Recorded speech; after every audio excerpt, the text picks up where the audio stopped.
comendo. Eu tô comendo aqui pãozinho, gente, com manteiga aí. Pra quê? O tamanho da xícara e eu preciso sozinha encher. Pera aí, gente, olha o que eu tô fazendo. Garfo. Sabe o que é isso, gente? Não é uma colher, é um garfo. É o maior fujeiro aqui. Ah, tem que mexer. Tá mexendo, mexe, né?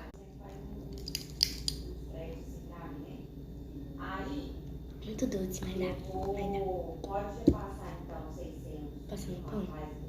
Tem pão. É Pão de doce com manteiga, gente. Com manteiga, por isso que eu vou tomar outro pedaço. Aí esses 29 eu já tiro comigo amanhã lá já. Ver a casa certinho com ele. Eu não gosto de goiaba, mas de Nescau, chocolate, eu gosto de misturar tudo, aí fica bom, é meio ruim. Melhor não misturar.